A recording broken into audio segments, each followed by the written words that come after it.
अब जोसेफ विजय के सामने सबसे बड़ी चुनौती है चुनाव के दौरान किए गए अपने वादों को पूरा करना।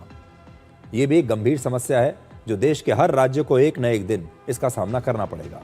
तमिलनाडु आज हमारे देश का सबसे कर्जदार राज्य है, जिस पर सबसे ज्यादा लगभग 10 लाख करोड़ रुपए का कर्ज है।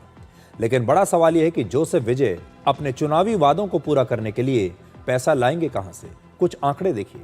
जोसेफ विजय ने जो वादे किए उन्हें पूरा करने के लिए हर साल लगभग 1 लाख करोड़ रुपए की जरूरत पड़ेगी, जबकि तमिलनाडु सरकार की एक साल की कुल आमदनी ही लगभग 3,30,000 करोड़ रुपए है। तो इसमें से 1 लाख तो आप सिर्फ वादे पूरे करने के लिए निकाल लीजिए, यानी राज्य की कुल आमदनी का लगभग 1/3 हिस्सा सिर्फ चुनावी वादों को पूरा करने में चला जाएगा। अब इन वादों पर नजर डालिए। नई जो दुल्हन है, जिन लड़कियों की नई नई शादी होगी, उन्हें हर दुल्हन को 8 ग्राम सोना दिया जाएगा। हर बच्चे के जन्म पर उसे सोने की अंगूठी दी जाएगी। तमिलनाडु में हर साल लगभग 8.4 लाख बच्चों का जन्म होता है। इसके अलावा राज्य में बड़ी संख्या में शादियां भी होती हैं, आप अंदाजा लगा सकते हैं। और यह तब होगा जब देश के प्रधानमंत्री कह रहे हैं कि अगले 1 साल तक सोना मत खरीदिए। जितनी बार आप सोना खरीदेंगे, आप समझ लीजिए आप देश को नुकसान करेंगे। हर परिवार को साल में 6 एलपीजी सिलेंडर मुफ्त दिए जाएंगे, जबकि एलपीजी सिलेंडर्स की कमी आने वाले समय में हो सकती है ईरान युद्ध की वजह से। स्कूल जाने वाले बच्चों की माओं को हर बच्चे के लिए हर साल 15,000 रुपए दिए जाएंगे, ताकि बच्चे स्कूल जाना ना छोड़ें। ये इंसेंटिव है, यानी अगर किसी महिला के 3 बच्चे हैं तो उसे हर साल 45,000 रुपए मिलेंगे। महिलाओं को हर महीने 2,500 रुपए दिए जाएंगे और बेरोजगार ग्रेजुएट युवाओं को हर महीने 4,000 रुपए मिलेंगे। कृषि मजदूरों को हर साल 10,000 रुपए मिलेंगे और किसानों का कर्ज माफ कर दिया जाएगा। इसके अलावा कॉलेज के छात्रों के लिए हेल्थ इंश्योरेंस, लोन और छात्रवृत्ति जैसी कई और नई घोषणाएं की गई हैं। जोसेफ विजय के घोषणा पत्र में कई वादे सामाजिक तौर पर बड़े आकर्षक दिखते हैं, लेकिन आर्थिक तौर पर उन्हें लागू करना बहुत मुश्किल काम होगा। सबसे बड़ी चुनौती यह है कि इतना पैसा आएगा कहां से। सोने की कीमतें लगातार तेजी से बढ़ रही हैं, सोने की कमी हो रही है। ईरान युद्ध के बाद पूरी दुनिया में ऊर्जा का संकट है।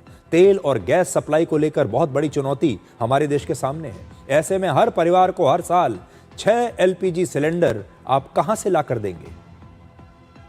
अब जरा तमिलनाडु की आर्थिक स्थिति देखिए। तमिलनाडु पर लगातार कर्ज बढ़ता जा रहा है। वर्ष 2020 में तमिलनाडु पर लगभग 6 लाख करोड़ रुपए का कर्ज था 2020 में। 2021 में बढ़कर 7 लाख करोड़ हो गया। 2024 में यह कर्ज बढ़कर 10 लाख करोड़ रुपए तक पहुंच गया और आज तमिलनाडु का कर्ज उसकी जीडीपी का 26% हो चुका है। 2023 में तमिलनाडु की आमदनी 2,64,000 करोड़ रुपए थी, जो 2025 में बढ़कर 3,31,000 करोड़ रुपए हो गई। लेकिन जिस अनुपात में तमिलनाडु का कर्ज बढ़ रहा है, उस अनुपात में उसकी आमदनी नहीं बढ़ रही। ऐसे में जोसेफ विजय के लिए अपने चुनावी वादों को पूरा करना एक बहुत मुश्किल काम होने वाला है। अब एक और खबर आपको वहां से बता देते हैं। जोसेफ विजय को समर्थन देने के मुद्दे पर एआईएडीएमके यानी जयललिता की पार्टी अब 2 गुटों में बंट गई है। पूर्व मंत्री एसपी वेलुमणि के नेतृत्व वाले गुट ने जोसेफ विजय को समर्थन देने की घोषणा कर दी है और एआईएडीएमके के पास इस समय कुल 47 विधायक हैं। वेलुमणि वाले गुट का दावा है कि उसके पास 30 विधायक हैं। दूसरा गुट है पार्टी के महासचिव ई.के. पलानीस्वामी के साथ।